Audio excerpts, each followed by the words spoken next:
यही है Hafiz Qadri. Location lock करो। Yes chief, location lock. Am I clear to engage? Missile launch करने की तैयारी करो। सैटेलाइट 1 लॉक। Chief, target is on the move. Target के साथ हमारा एजेंट भी है। तकरीबन 1 हफ्ते पहले ही उससे बेटी हुई है sir. Missile ready to launch. 1 2 stop that. Abort the mission. I repeat, mission को रोक दो। सॉरी सर, मिसाइल लॉन्च हो चुकी है। 30 सेकंड में धमाका हो जाएगा।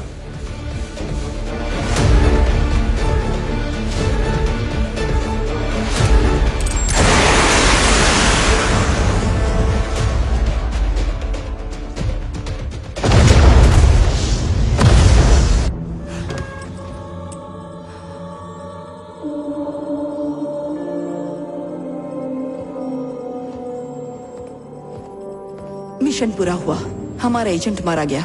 मुबारक हो चीफ। हमारे काम में जज्बात के लिए कोई जगह नहीं होती। जानती हो हमें तनख्वाह क्यों मिलती है? या तो खुद मर जाओ या दुश्मन को मार दो।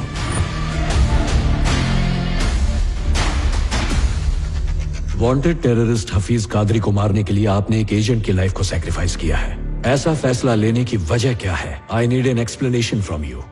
इस वक्त हमें टेररिज्म से इतना खतरा नहीं है। सबसे बड़ा खतरा अगर कोई है तो वो है सिंडिकेट। सिंडिकेट? Yes ma'am. इस देश के कुछ पावरफुल बिजनेसमैन और नामचीन लोगों ने अपने निजी फायदे के लिए और बेहिसाब दौलत कमाने के लिए एक सिंडिकेट बनाया है।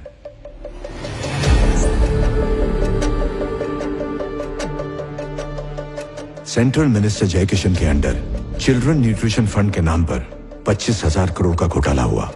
जब पर्दाफाश हुआ तो उन्होंने खुद ही सीबीआई इंक्वायरी बिठा दी। इस बात को 1 महीना भी नहीं हुआ था कि कोलकाता में ब्लास्ट करवाया गया। 500 लोग मारे गए। उन्होंने जिस आईएएस ऑफिसर के जरिए स्कैम करवाया वो भी मारा गया। इस डर से कि पर्दाफाश ना हो जाए, एक को मारने के लिए 500 की बलि चढ़ा दी। ब्लास्ट करने वाला हफीज कादरी भी मकसद से अनजान था। उसने समझा कि ये जिहाद है और हमने आतंकवादी हमला। लेकिन इसका असली गुनहगार था सिंडिकेट। देश में कौन पैसा लगाएगा? कौन से कानून पास होंगे? 130 करोड़ लोग क्या खाएंगे, क्या पिएंगे? मीडिया, अस्पताल, सब कुछ कंट्रोल करता है सिंडिकेट। आज की तारीख में सब जगह उनका पैसा लगा है। अगर मैं सच कहूं तो हमारे देश को पॉलिटिशियंस नहीं चला रहे हैं, सिंडिकेट के मेंबर्स चला रहे हैं। न्यूट्रिशन फूड पॉलिसी सिंडिकेट के मेंबर्स ही लाए थे और इसको स्कैम में बदलने वाले भी वही थे। और स्कैम किया हुआ 25,000 करोड़ रुपया घूम फिर कर सिंडिकेट के पास ही आने वाला था। इतना सारा काला पैसा जाता कहाँ है? Swiss bank? सबको लगता है कि हिंदुस्तान का ब्लैक मनी स्विस बैंक में जाता है, पर ऐसा बिल्कुल नहीं है। 70% ब्लैक मनी सिंडिकेट मेंबर्स ने फ्लोटिंग बैंक में शिफ्ट कर दिया है। Floating bank? यस, ये काला धन शिप के कंटेनर्स में इंटरनेशनल वाटर्स पर तैरता रहता है। जरूरत पड़ने पर उसे पोर्ट पर उतार कर सही आदमी तक पहुंचा दिया जाता है। काले धन के लिए सबसे सुरक्षित बैंक। क्या मुझे बता सकते हो इस सब के पीछे कौन है? गॉड, सिंडिकेट का पावर हाउस। अगर हम इस पावर हाउस को ढूंढ लें तो सिंडिकेट को खत्म कर सकते हैं। हाल ही में पैसों से भरे सिंडिकेट के एक शिप को अफ्रीका की सरकार ने जब्त किया था। पलक झपकते ही ये गॉड वहां पहुंच गया और पूरी सरकार ही पलट दी।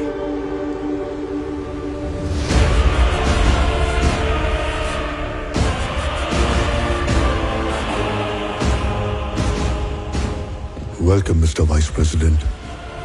Thank you. मैं सरकार से उस कंटेनर को छुड़ाने की बात करूंगा, ओके? लेकिन आप मेरे बीवी बच्चों को कुछ मत करना। मेरी आपसे यही रिक्वेस्ट है बस तू एक बार प्रेसिडेंट बन जा, मैं उन्हें आजाद कर दूंगा। तूने हमारे देश में आकर बहुत बड़ी गलती की है। तेरा शिप तुझे वापस नहीं देंगे हम। तुझे क्या लगता है वो शिप तेरे कब्जे में है? वो मेरी मर्जी से तेरे पोर्ट पे खड़ा है। उस शिप पर 3 लाख टन से भी ज्यादा RDX है। 2 दिन बाद तेरा प्रेसिडेंट पब्लिक में भाषण देगा, तब मैं शिप को ब्लास्ट करूंगा। तेरे प्रेसिडेंट के साथ साथ तेरा आधा शहर बूम क्या लगता है हमारी आर्मी ने चूड़ियां पहन रखी हैं? जिंदा नहीं बचेगा तू।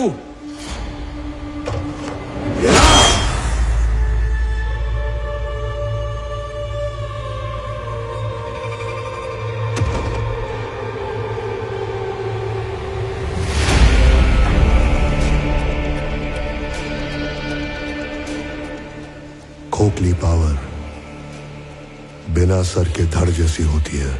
तेरे पास पावर नहीं थी, फिर भी तो फुदक रहा था। जिसके पास पावर थी वो कब चुप था? अगर मैं उसे प्रेसिडेंट बनाता तो जनता उसे नोच डालती। मुझे तेरी डेयरिंग पसंद आई जनरल। अब से हुकूमत तेरी चलेगी और सिक्का मेरा। उसने सरकार का तख्ता पलट दिया। ये तो सिर्फ एक किस्सा है जो हम जानते हैं। उसने अपने कदम बहुत से देशों में जमा रखे हैं, लेकिन हमारे पास कोई सबूत नहीं है। उसे आज तक किसी ने देखा तो नहीं है, लेकिन उसकी मौत का फरमान तैयार है। सिर्फ दस्तखत बाकी है। My agent is on the job.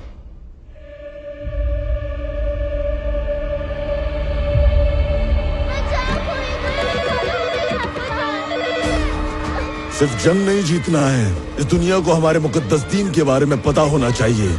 हमें रोकने के लिए रॉन एक एजेंट भेजा है। वो हम तक पहुंचे उससे पहले उन सारे बच्चों को जहन्नुम में पहुंचा दो। नाराए तकबीर, अल्लाहू अकबर।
बच्चों को मारना कहां का जिहाद है?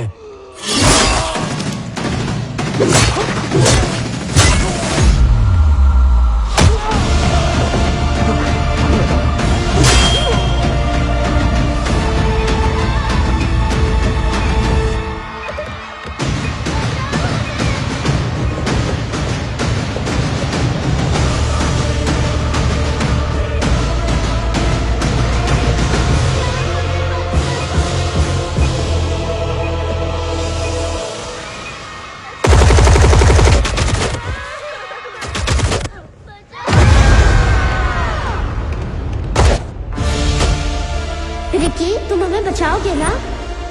हे रिकी, तू हमारे लिए फाइट करेगा क्या?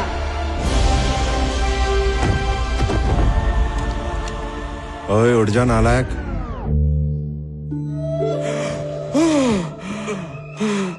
क्या हुआ? आज सपने में क्या देखा तूने? बहुत डरावना। तेरी माँ के साथ 25 साल पहले मैंने भी बड़ा मस्त सपना देखा था, लेकिन वो सपना तेरी शक्ल में खतरनाक और भयानक बन के सामने आया, जो मेरी दौलत उड़ाता, दिन रात मेरा खून चूसता। सपने में तो पीछा छोड़ दिया करो। टेररिस्ट बन के मेरे पे गोलियां चला रहे थे। अरे बाप रे, थैंक यू भगवान जी, ऐसा नाकारा बेटा तेरे के लिए। अरे बस करो, सुबह सुबह क्या ताने दे रहे हो? तेरे बाप को ये दौलत तेरे दादा ने नहीं दी थी, धूप में भजिए तले मैंने।